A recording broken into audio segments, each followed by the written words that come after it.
Don't know how to do a poll, but have you been keeping up with the storm? Are you familiar with the damage from Helene, especially in North Carolina?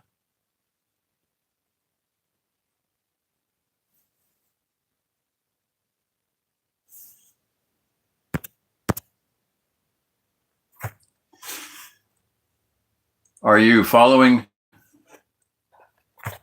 the storm in North Carolina?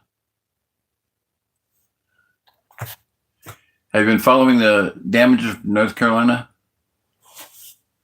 Unable to receive audio. Why?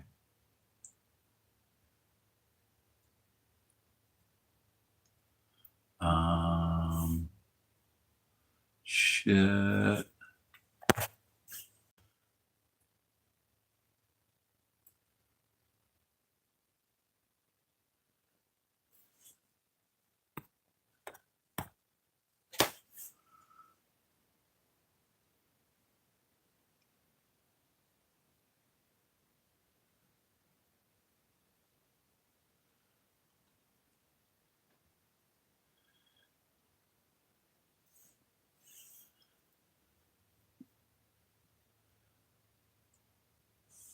Oh, am I live? Oh, I didn't know I was live. Sorry. Hi, Jim. Gal. I'm technotard. Especially less than normal right now. All I want to do is I'm going to read Psalm 91, and my daughter is due to visit here from North Carolina, from Swannanoa, Black Mountain, Asheville area. I've been watching videos nonstop from the area, just devastation, horrific. So I'm pretty worn out from that, and I didn't have a good night's sleep last night at all, and just stressed out a lot. So I'm not going to be on long. I was going to try to do a poll, but I don't know how to do it. Anyway, yeah, I'm glad that my daughter was able to get out and be here. Her husband stayed, keep an eye on things and keep the house. I know they were in Swannanoa. I don't know where they live, but they live in town, Swannanoa. So that's one of the places. I watched the damage up and down the Swannanoa River, just massive damage. I mean, houses gone, just businesses gone. I don't know how the area's ever going to recover. Wow. Horrific stuff. So, and not an accident, I don't think. Anyway, don't want to get into that. But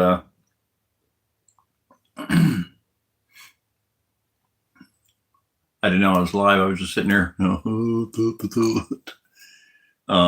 So see if anybody else comes on. So Jim's here.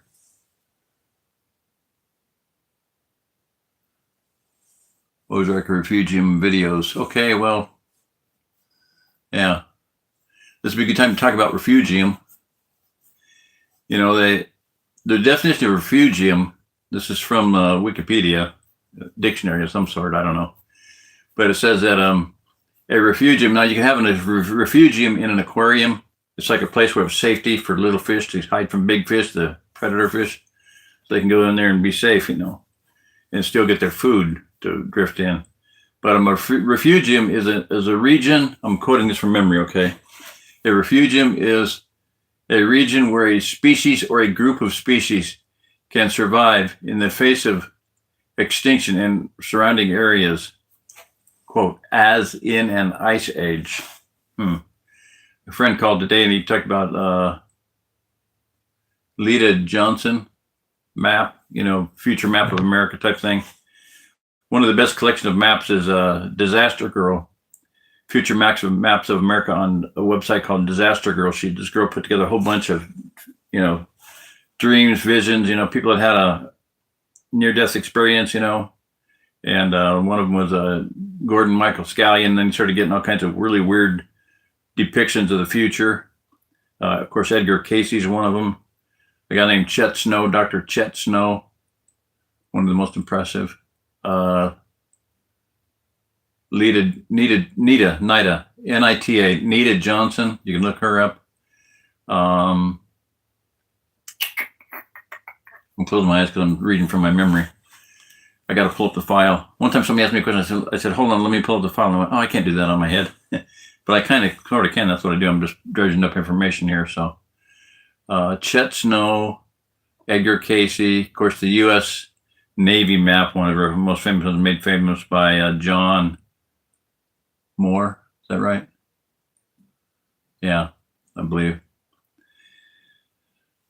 And there's another one called, it's a U.S. satellite map. It's kind of a prediction of what it would look like if ocean levels rose 80 meters or something like that. And that's a very accurate one, I believe, or at least it's very similar to the other ones. Quite a few of them are very similar. Large parts of the East Coast and West Coast gone. Big part of Texas gone. And the Mississippi River Valley, 100 miles wide, from the Great Lakes down to the Gulf. I think all those are very believable. And here's the thing is, when you look at the geographical construction, the geological construction of the United States and the geography and geology of it, it's going to happen. It has to happen. Plus what they've been doing, okay, with the, fracking on the dotted Craton line. The Craton is where it's going to break off at, right between Dallas and Fort Worth. Look at the Craton. It goes right through Dallas, Fort Worth. Find a map of the Craton, and you'll see what a future map of America is probably going to look like. Very highly likely going to look like. The western edge of the Craton, the western border of the Craton, is the continental divide of the Rocky Mountains. The eastern border of the Craton runs right through the Appalachian Mountains. The Appalachian Mountains and the Rocky Mountains were caused by the Craton. See, one of the most accurate and beautiful descriptions of the Craton that I ever read was that they said, you ever go to a big family reunion and grandma's sitting in her rocking chair on the porch, shelling peas or something like that, just sitting there not moving. She never moves. Little kids are running all over. They're playing hide and seek. They're playing catch. They're playing tag, playing ball. They're running all over. And grandma just looks around, look at everything. Grandma never moves from her position. But I remember when I used to be like that. Well, grandma is the Craton. The Craton will not move. It never will move. It can float. It's less dense than the Earth's mantle. That's one of the weirdest things I've read about it in studying the whole thing. It's less dense than the Earth's mantle. That means it will float. Buoyancy and, flotation. So it's not going to sink. But west of the Rockies, east of the Rockies, southern Texas, hasta la vista, baby. I'm sorry. I said the coast is toast. Get away from the coast, get away from big cities, get away from the borders, get away from the Canadian border, get away from the Mexican border. Get away from the borders and get away from the coasts. I rearranged stuff in here, so I've got things on the opposite side than when they were. My daughter is coming from North Carolina, for crying out loud. It's just amazing. I mean, I didn't know that anything had happened until a friend of mine mentioned something about a storm, and I looked it up. And is it the biggest hurricane ever? Now, well, there'll be bigger ones, I'm sure. But Maybe not. This may be the biggest one in history ever, in the history of human history. Yeah, massive damage. Oh my gosh, just horrific stuff. Anyway, I'm not going to dwell on that. I'm going to try to just, you can watch video after, you can watch 1,000 videos. People going in, giving accurate, people going in on foot. One kid went in on foot to Bat Cave and Chimney Rock, walked in a mile and a half and showed, what was going on. And there's a lot of false rumors around. There's thousands of bodies and blah, blah, blah. But, this kid never showed a single, there was one dead horse. The only body was a dead horse. And there's some people say there's a stench, from dead bodies, but they're buried, they're under the sand, they're up in trees, and it'd be a long time to get them all cleared out. I don't know. I haven't seen a single body in any of the videos. Nobody said, hey, there's a body over there. Nobody's wearing, mask over their face to cut down on the smell either. So anyway, that's all irrelevant to me right now. The point is, there's a lot of dead people, no question. I mean, there's got to be, thousands of homes are destroyed. Very bizarre. There's a few points I want to make, though. One point is this, that we are in spiritual warfare. This was not an accident, okay? Not an accident. It happened. It happened. It wasn't an accident. I'm not going to go into any further than that, but it's spiritual warfare and evil going on. What are we talking about? Hydro Gamer. Well, if you're a gamer, I don't know if you're talking about anything you're interested in. All right, so, hey, Sarge, how you doing? I might look good. How you look, Sarge? How you doing? No, I didn't put a clean shirt on. I should have. I just was out burning trash and stuff and getting ready for my daughter to visit. So I'm not up for anything talking for any length of time. Wasn't planning on it. I hope I don't. If I do, it's just going to be blathering on for a long time. But anyway, back to the whole thing. Oceanfront property. Yeah, you may be Shannon County. You're on the edge of sure. What's your altitude? Here's the crazy thing is, North Carolina, in the mountains of North Carolina, western North Carolina, I believe the altitude is 4,000 or 5,000 feet, maybe 6,000 feet. There's a place called Little Switzerland.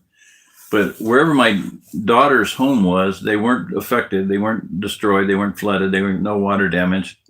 Power's back on, I'm pretty sure. I got a pretty quick response from my son-in-law, her husband, my daughter's husband. I haven't heard from her at all yet, but she's here. She's in Missouri. She made it here, so thank God for that. Hallelujah. I'm just very grateful for that. Going to have a visit from my daughter and two of my grandsons. My grandson from North Carolina that I see more often than the kids that are here next door, or nearby, an hour away. I don't know how many grandsons I got, about 8, I think, something like that. But 2 from North Carolina are going to be here in the next day or two. Yeah. If you saw the one by Inspired, are you familiar with Inspired? I don't know the guy's name. He has a lot of stuff on the Russian gardening system, the Anastasia, Ringing Cedars of Russia. Yeah, he has a conspiracy theory that's why Russia's hated so bad, because the New World Order knows that if everybody in the world would grow gardens like they're talking about in Russia, there wouldn't be any starvation. Everybody would have food, and that's what we need to do. We need to grow our own food as much as possible. That's the whole point of my book. Meat on the hoof and crops in the ground. We need to have food that's walking around on 2 feet or 4 feet, by and large. Most food sources are 4-footed, and then crops that are growing. Root crops, berries, fruit trees. All that. So we need to have that all going. Mushroom. Learn how to identify them, how to grow them. You can do a lot of things just with, microgreens, sprouts. Greatly increases the nutritional of just seeds. You don't want to eat seeds. Grains, but if you sprout them, you got a lot more nutrition out of them. Make Ezekiel bread, Essene bread, especially Essene bread. If you're not familiar with that, look it up. You sprout wheat, mush it up into make it a cookie patty, and then you dehydrate it at about 105 degrees, whatever. Dehydrate it, and it makes it really crunchy. It tastes like, what's that stuff? That cereal, oats, not oats, but not cream of wheat. But anyway, it tastes like, whatever that cereal is, it tastes like wheat. I'm sorry. Anyway, dehydrated. That's a very, very long shelf life. Get the book like Ancient Remedies, Ancient Foods, Superfoods, Ancient Superfoods. There's a lot of books like that, and Ancient Paths, Ancient Ways. Get all those because you can get a lot of information there, and we can do a lot with all that stuff. You can make food that is high, long shelf life. You can can meat, you can smoke meat, you can dehydrate meat, you can do a lot of things.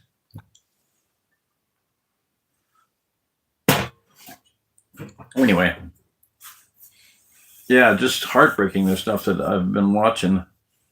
I'm in the middle of watching a video of a guy that had a big long fifth wheel trailer trying to get up the hill. He couldn't get up the hill. He detached it and it rolled down the hill and went sideways. And the only thing that stopped him going down the cliff was a big, huge stump.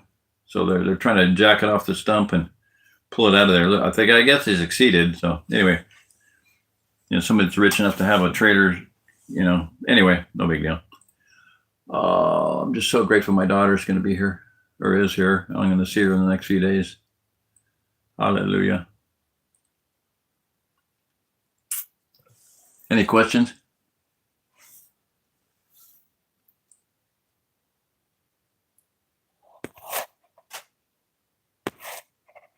Good evening. Yeah, people are in bed. Yep. Falling the storms. Thanks for the note that I'm live and well. I didn't figure that out for about 2 minutes. I was just sitting here going boop, boop, boop, boop, twiddling my thumbs basically. And Nodis Hope, is that NOTIS? What is that? Does that stand for something? Anyway, you want more Ozark Refugium videos, please? Okay, yeah, I'll try to work on that. I have Ocean, yep, Shannon County, yeah. Anyway, what I was saying earlier is, at an altitude of like 4,000 and 5,000 feet, yet they were flooded. That's because the rivers, the storm just sat on top of it, and yeah, the manipulation there. The channel Inspired talks about that. It shows it happening on radar. Now, be aware, Dutch Sins, DUTCHSINSE, he does mostly earthquakes now because I think that he was visited by Men in Black and they told him, stop doing your tornado shit. But my sons and I were watching him one time, and my David and I, he lives next door, we were watching him one night and we went, man, they're fracking right on the craton, the edge of the craton, like they're perforating it. Yeah. Next day, my son-in-law called and he goes, hey, they're fracking right on the edge of the craton, like they're trying to perforate it to break it. I said, Def, that's the stupidest thing I've ever heard in my life. I said, no, you probably saw it at the same time David and I did last night. This was on a Sabbath. I know it was a Friday night when we saw it. And yeah, very weird. But anyway, Dutch got visited by, saying, stop doing your predictions. We don't like them. So he backed off of that, I think. I think this Inspired guy will probably have a visit. So anyway, yeah, we're dealing with a lot of very evil, very deep-seated evil. And I'm talking spiritual warfare, demonic, oppression, demonic, satanic things, very, very, very deep, very dark, very evil. So be aware of that and be praying. Feeling this to be true as more biblical prophecy unfolds. Yeah, very definitely. So, since you talk about the Ozark Refugium, I'm going to talk about that for a little bit here. Now, I've said this before on video, and this is my take on the whole thing. This is my contention. And when I say I have a very weird mind, I mean, I knew I was weird from going back before I got married. I told my wife before we got married, I sat her down in my parents' basement, and I said, look, we're talking about getting married. I said, if we get married, you got to understand, I'm really weird. Oh, yeah, fine, no big deal. 30 times I rephrased it, I reworded it. I said, you're not hearing me, you're not listening to me. Oh yeah, whatever. No big deal. Yeah, whatever. She just wanted to get married and get out of her parents' house. Anyway, so my point is this, that I have a very weird mind, and I've known that for years. And it took me about 10 or 15 years to figure out what it was. Well, we got married in 1977, so I knew that I was weird about 1976. And I knew that I had a something I'm supposed to do in life in 1976 because I went to hear David Barton, Wall Builders International. Okay. And I heard him at University Hills Baptist Church or University Hills Church in Denver, Colorado on University Boulevard. And as he was talking, he said, this thing is called Wall Builders, supposed to build up the wall to protect the country, right? And he said, God would not let me begin my ministry until I found my Ezra. And I went, oh, that's when I need my Ezra. And I went, and immediately I was like, no, I'm Ezra. I need Nehemiah. So I've been praying for a Nehemiah for 48 years now, since that was about 1976. So added up 2024 minus, I don't know, my other phone with me. Anyway, 48 years basically. I've been hoping, praying, keeping my eyes peeled for somebody that could be a Nehemiah. Really highly intelligent, very organized. But mainly the difference between me, but when I see the difference between Ezra and Nehemiah is Ezra was a researcher. He was a prayer. He was a spiritual man. He's the one that basically put together the entire Old Testament. Okay, it was that if you do your study on the Old Testament, how it came into existence, Ezra was the one that put it all together. He wrote a great deal of it. A lot of those books that were put in there were from Ezra, so he was a scholar. And he said there's Ezra to study, to do, and to teach.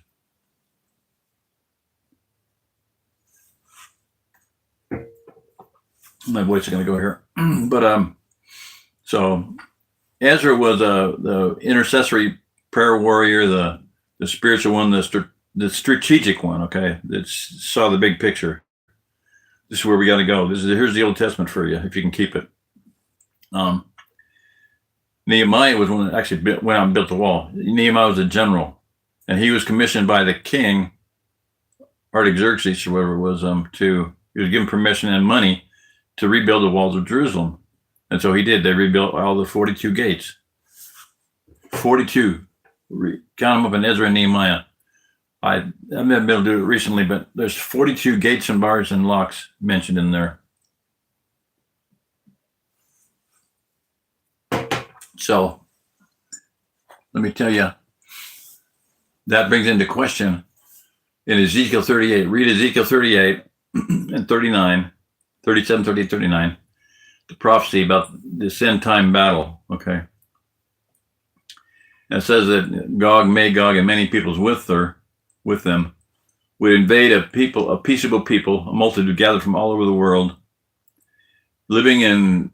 a peaceable multitude living in cities without bars or gates.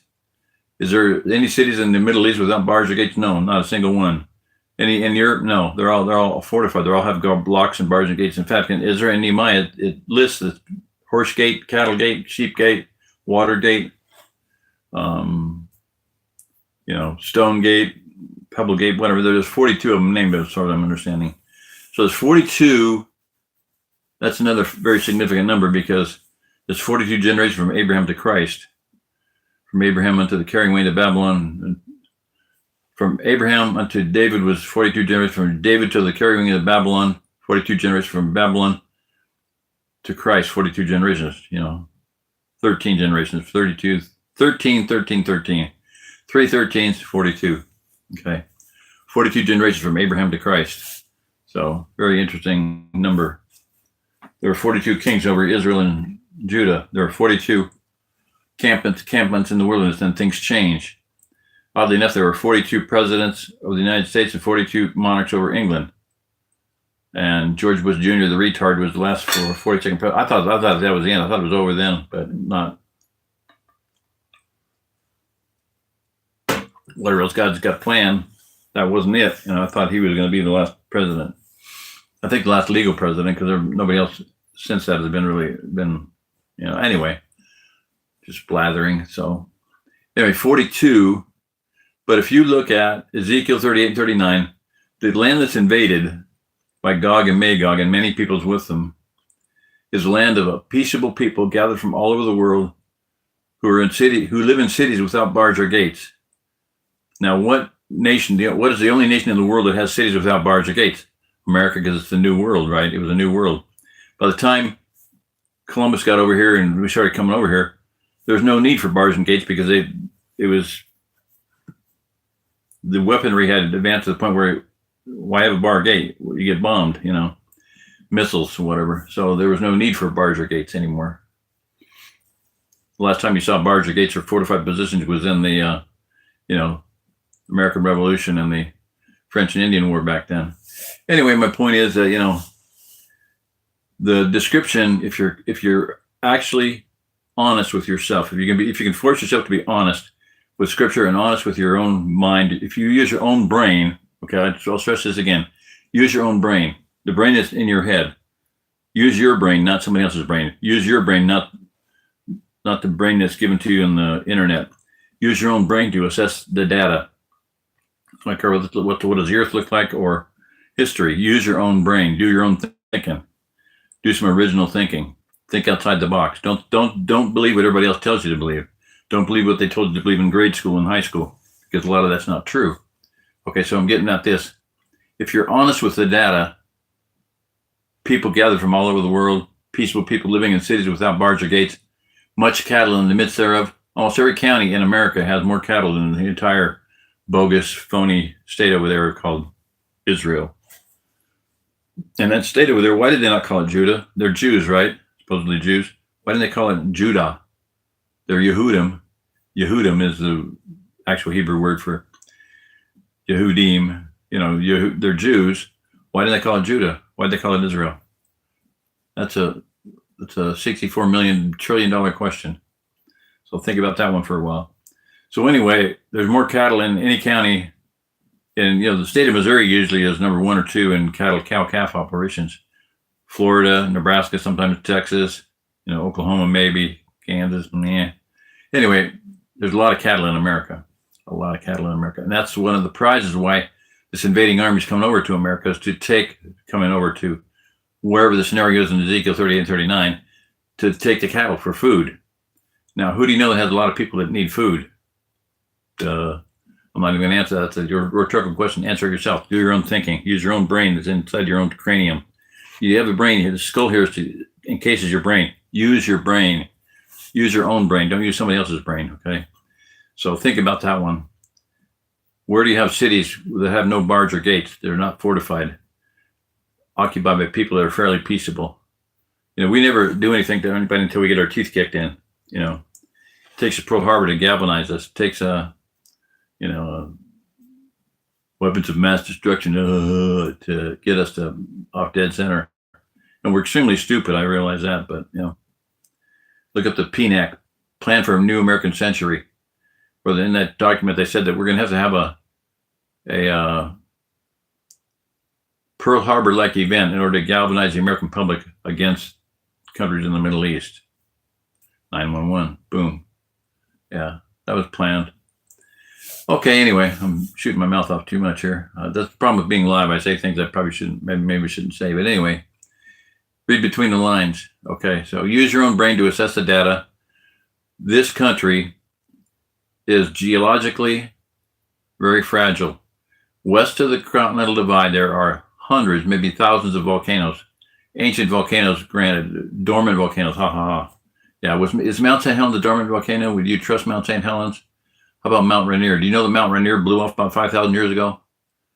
A sea of mud, 300 foot deep, flowed from Mount Rainier to the ocean, Tacoma. That's a whole. You look at the terrain there; it's flat. Why is it flat? Because it's 300 foot deep in mud, a wall of mud. Because the ice, the glaciers, the ice, the snow, the rain, and everything coming down, instantly turned from solid ice to mud, 300 foot deep, flowing to the ocean. So that's why Tacoma, that whole area, is so flat. So, yeah, and it's liquefaction. It's showing signs of getting ready to blow, and it won't blow to the. It blew to the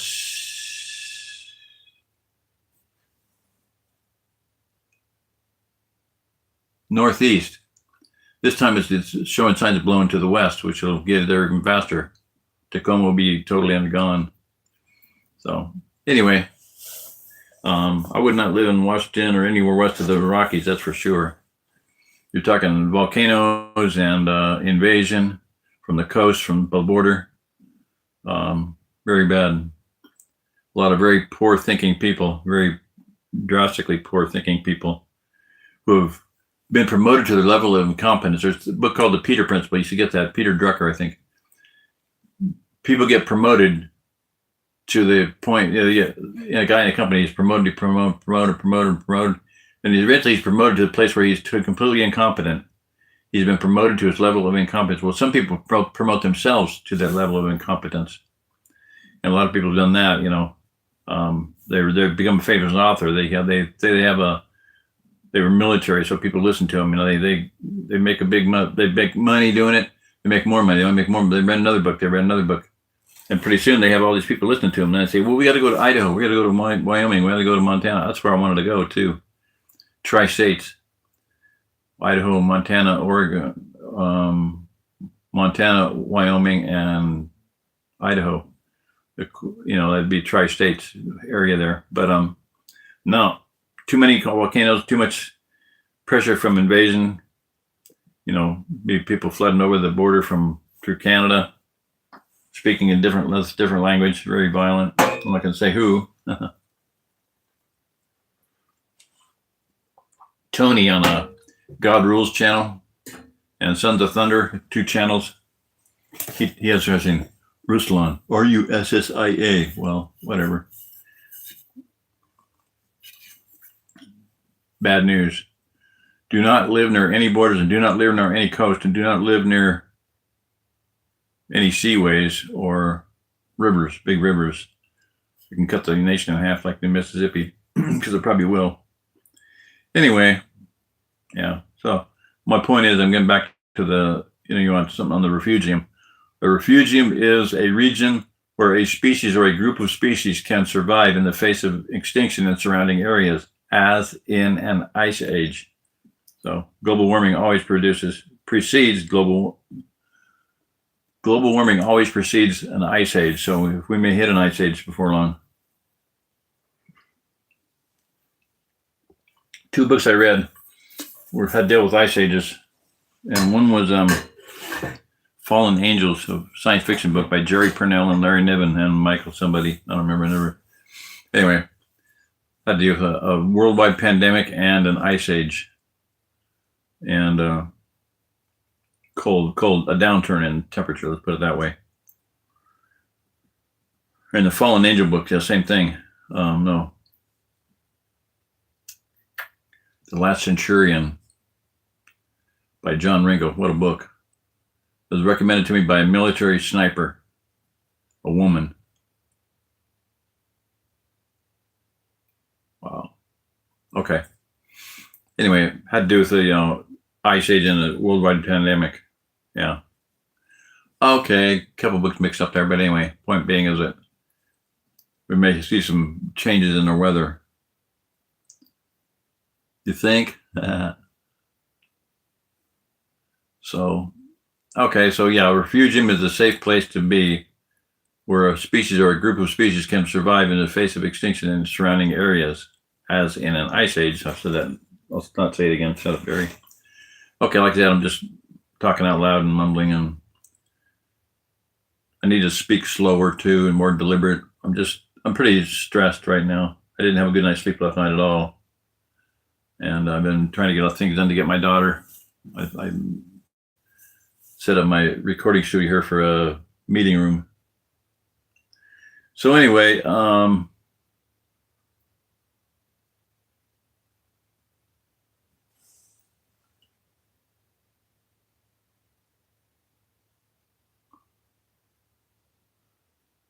NW location, are you talking about? Yeah, northwestern United States. They call it the readout states. That, I'll tell you what, I'm talking about people being promoted to their level of incompetence and writing books. Joel Skousen, and he does recommend the Ozarks, but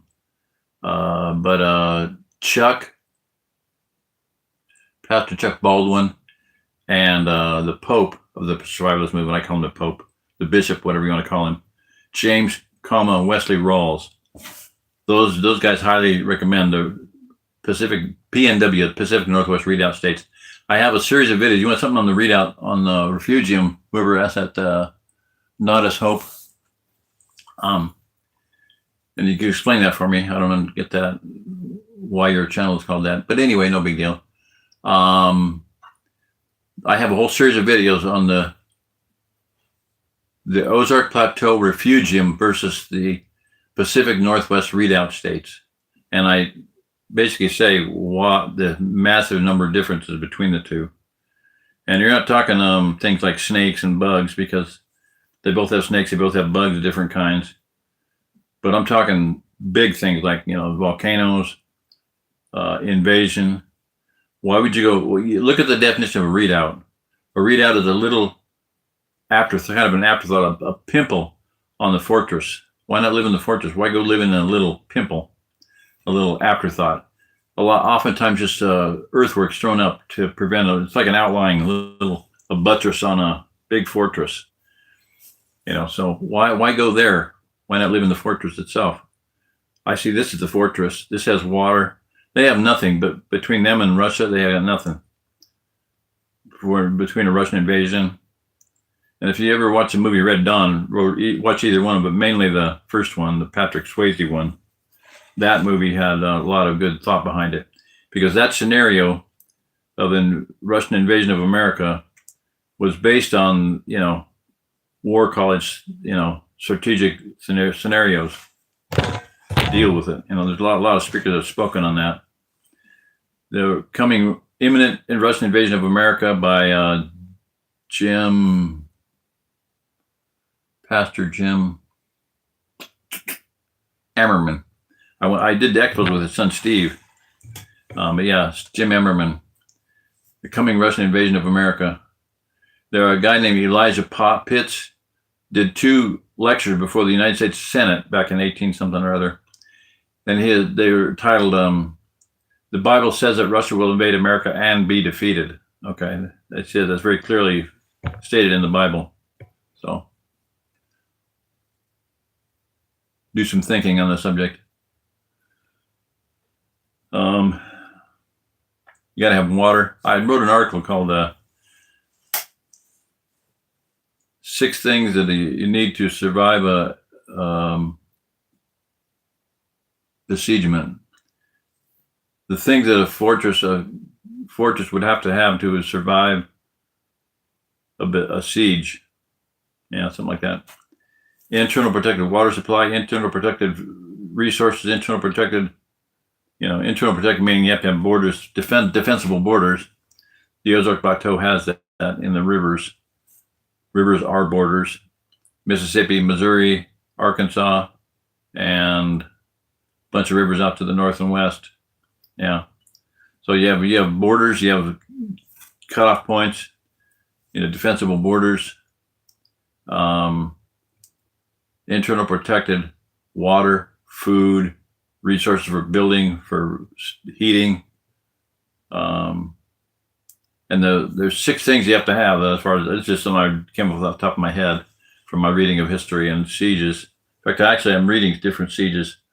I'm reading the Gibraltar, one of the greatest sieges in human history. And it was defended by one of my ancestors, George Eliot, on my wife's side, Scottish. He was the one that defended Gibraltar against the invasion by France and Spain. It was such a famous defense that there was a poem written about it. I think it might have been by Bobby Burns, but said at the fortress that Eliot will stand, you may own is no wonder, for all they are doing is but farting. Okay, let's back up there. Rewind. Rewind.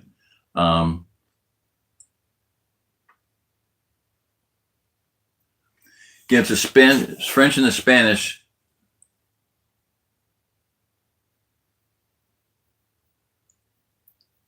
Come on. I'm fuzzy. Okay. Anyway.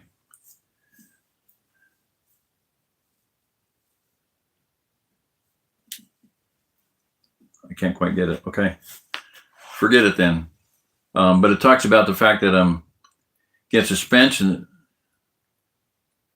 that the fortress may stand, you may own is no wonder, for all they were doing is but farting and thunder. But the first part was that against the French and the Spanish,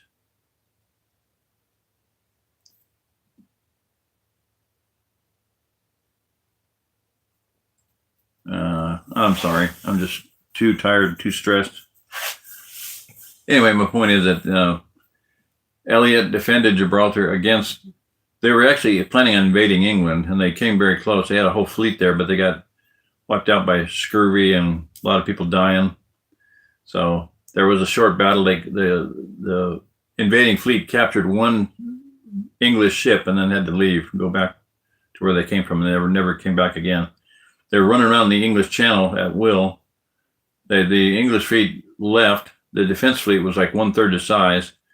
They tried to draw them further into the up the English Channel, but everybody thought the guy cut and ran. It was a strategic move. He was trying to draw them further in, which would have been good if they'd have seen them. And they never even saw each other. They never actually the French and Spanish fleet and the English fleet never even saw each other, other than the one ship that they captured. They saw an English ship, and the English ship thought it was the English fleet, but it was the Spanish and French fleet. So he was captured.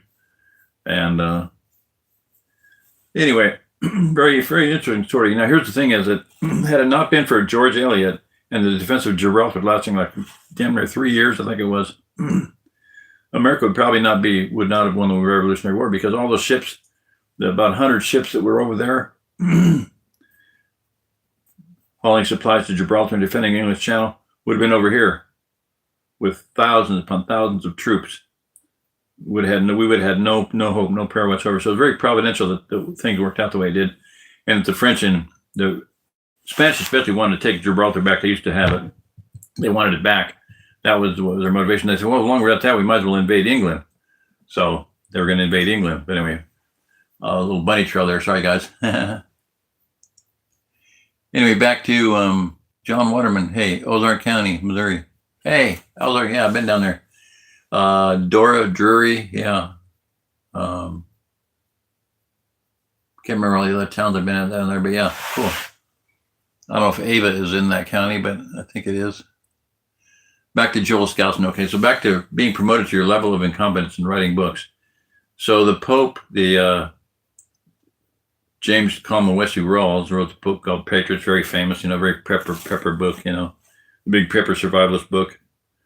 And I read that book and I was like, so unrealistic. For 5 people, they get to where they're going to go and their plan, nothing that goes wrong. Nobody gets shot, nobody gets killed, nobody gets wounded. I mean, maybe minor things, but, unrealistic. I was like, this is not me. It's not going to happen. I'm not that fortunate, not that lucky or whatever, or that well prepared. So I started looking at something else. I got to get my family out of Denver and get to my bug out location. What's my bug out location? I don't have a bug out location. Most people have no idea what they're going to do. That's what I'm trying to get people to think ahead of time.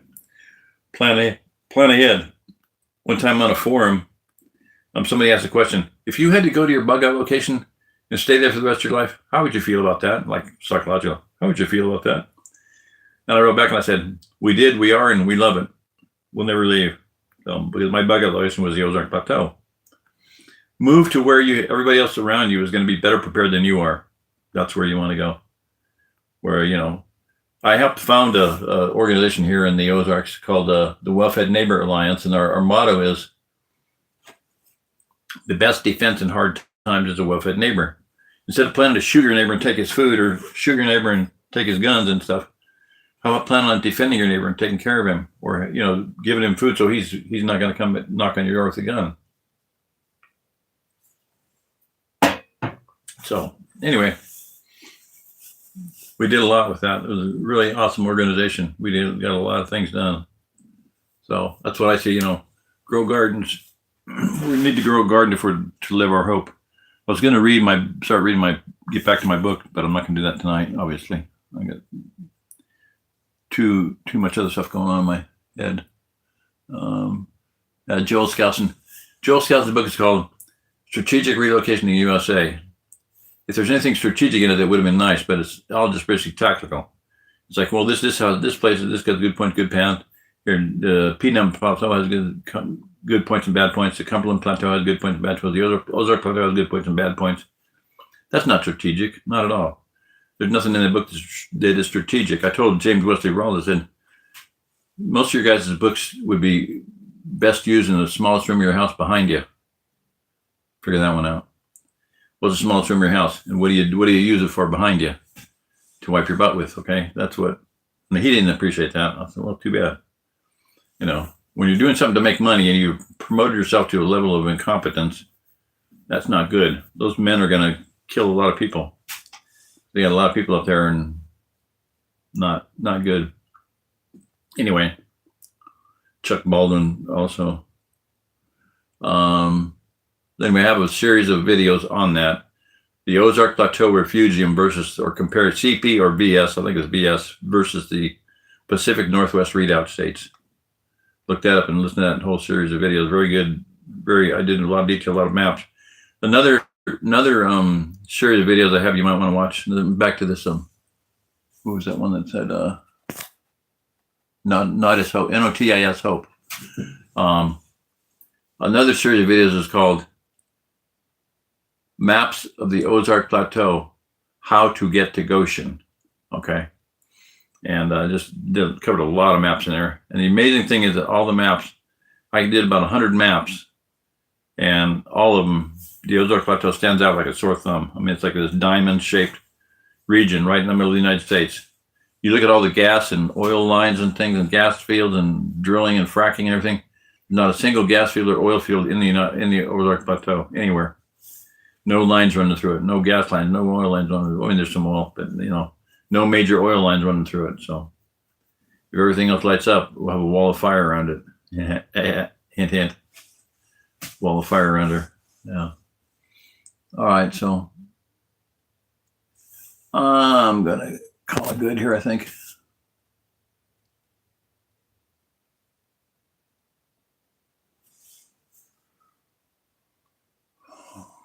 $47 minutes, that's enough. I've been talking for a while. Okay, anybody got any questions? Go ahead and ask. Specific question about anything. Nobody ever does, so we'll see. I've interacted with all the comments I've seen, so. Yeah, Joel Skousen, we charge people for helping them relocate. I should have done that. I should have done something to make money, but I was just giving away for the last 20, 30, 40 years, I've been giving the information away for free. And looking back, I should have done something differently, I think. My book has been out there for free. Somebody had put it on Kindle and charging money for it, $50 a pop, but I don't know. I'm past the point of caring about anything. 27th September, I turned 70 years old. I'm 70. And I'm getting weaker. I'm getting older. And just trying to hang in there, trying to continue to. I'm exercising more, so I'm doing a lot more exercising. I actually started splitting wood. A friend of mine told me I would never be able to split wood. I said, the hell, I'm not going to be able to split wood. So I've been actually splitting wood about every other day. I whacked it some today, split some. I'm not doing it for a long time, but a few minutes I'll, make sure that my muscles are not totally shot and my ligaments on my left shoulder not going to fall apart. So, yeah. He said in a video, my left shoulder was sagging so much that I could lose my left arm. And I'm like, the hell, I'm not going to lose my left arm. I need my left arm to be able to split firewood. I'll put a advertisement, for any old women around here that need firewood, but I want to figure out a way to do that. Maybe I'll call the newspaper. Yeah. Put that in the newspaper for me. Here's my phone number. So anyway. All right. Well, I'm going to sign off here. So God bless everybody. Well, I want to read Psalm 91. I mean, this whole thing about the hurricane there is so devastating, so horrific. I didn't know what was happening my daughter and my two grandsons and my son-in-law could have all been wiped away in that thing, but I never knew what was going on until a friend told me. Thanks, James. Appreciate that. And so I'm going to read this. I'm going to read it out of the King James Version, so if you don't like that, I'm sorry. Good version, beautiful version. Very language picturesque, very Shakespearean. All right. Psalm 91. And I would recommend you get a plaque and get one on Amazon or eBay or something, but put a plaque by your door of the Psalm 91. And I'm sure you've heard stories about this 91st Squadron or Regiment or whatever, World War I. Anyway. This is the Psalm of Defense. Psalm 91. He that dwelleth in the secret place of the Most High shall abide under the shadow of the Almighty. I'll say of the Lord, Yahuwah, Yahweh, He is my refuge and my fortress, my Elohim, my God, in Him will I trust. Surely He shall deliver thee from the snare of the fowler and from the noisome pestilence. He shall cover thee with His feathers, and under His wings shalt thou trust. His truth shall be thy shield and buckler. Thou shalt not be afraid for the terror by night, nor for the arrow that flieth by day, nor for the pestilence that walketh in darkness, nor for the destruction that wasteth at noonday. 1,000 shall fall at thy side, and 10,000 at thy right hand, but it shall not come nigh thee. Only with thine eyes shalt thou behold and see the reward of the wicked. Because thou hast made the Lord, which is my refuge, even the Most High, thy habitation. There shall no evil befall thee, neither shall any plague come nigh thy dwelling. For He shall give His angels charge over thee, and to keep thee in all thy ways. Thou shalt bear thee up in their hands, lest thou dash thy foot against a stone. Thou shalt tread upon the lion and adder, the young lion and the dragon shalt thou trample under feet. Because He hath set His love upon me, therefore will I deliver him. I will set him on high, because he hath known my name. He shall call upon me, and I will answer him. I will be with him in trouble. I will deliver him and honor him. With long life will I satisfy him and show him my salvation. So I've been praying for that psalm to cover my entire family, my children, my grandchildren. And, as a family, we've had some ups and downs, mostly pretty blessed overall. Had a couple of incidents, that were not ideal and not good, but we can overcome them. So got about 22, 23, something like that, grandchildren right now. And probably a great-grandchild on the way. May never see it, but oh well. So, hallelujah. I'm just so blessed and so grateful that Susie's going to be here with my two grandsons. Be able to see them the next day or two. And I just so thankful that they're all safe. And I just want to thank God for that. Thank you, Father, that my family is all safe right now. And just pray for all the people there that were devastated, lives lost, children lost, parents lost, families separated. There's still areas there's still areas of the mountains that they haven't even gotten to. Just amazing. I watched one couple walked several miles through the woods to get to check on friends of theirs, and as they pulled up, a helicopter pulls in. Another friend of this couple that was checking on him, same thing, he hadn't heard from him for like 3 days, so he flew in, they walked in, he flew in. So they hauled stuff for him, and he brought a bunch of diesel fuel for him and propane tanks and stuff. And it was really neat. So people care about people, and the government's not doing squat, by and large. Yeah, too bad. I mean, you see Kamala Harris, I don't even want to talk about it. Sick and perverted stuff, I'm telling you. I just watched a video of a black lady at some kind of government meeting, council meeting, maybe city council meeting, I don't know. She was screaming. I mean, like, this government's not doing anything, and the commander-in-chief's supposed to protect us. That woman is not going to protect anybody. She was screaming like, that's pretty cool. And you people, turn out some white people, anyway, it was really awesome to hear that. So, all right, I'm going to let go here. I'm just, like I said, I'm tired and stressed. So, Tempest 2, a lot of new people here. Yeah, and hey there, everybody. John Waterman, Remnant Call at the link above. Remnant Call. I don't know, whatever link. Put it in the comments, maybe. Oh, what's going on there?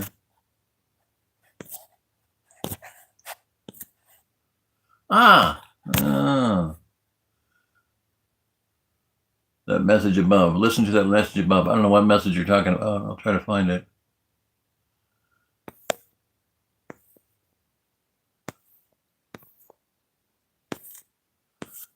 Put it in the comments. After the video, Lord, put it in the comments if you would. Because these will not show up in the comments. I don't know why. They don't show up, so I won't even be able to read these. After I turn this off, I won't even be able to read this, so. Yeah.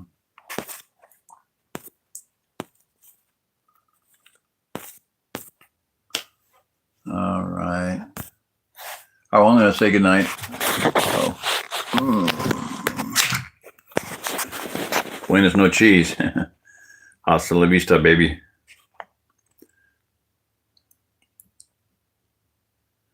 short in URL. Give the link again because I don't see it. I think this page has been short in URL. I don't see any link anywhere.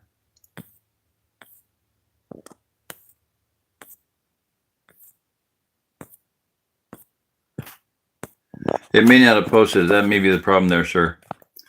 Just type it out right here, right now. Check, yeah, put in the comments. Okay. All right. Well, good night, everybody. Thank you. I'll try to get on that. All right, John Waterman. Good night. Gadiant next. Good night. Tempest 12. Good night. Jim. How's your daughter doing, Jim? Not as hope. Sarge, good night. Hydro Gamer, try it in. All right, well, I said I was going to try to get on every once a week on Sunday night, so I'm going to continue to do that. I know I'm late, so I apologize. I just wasn't feeling up to I'm going to do that. I said I was going to do it, so I'm going to do it, so I did. So I'm a little later than normal, but better late than never, right? Okay. Good night. God bless. Thank you. Bye-bye.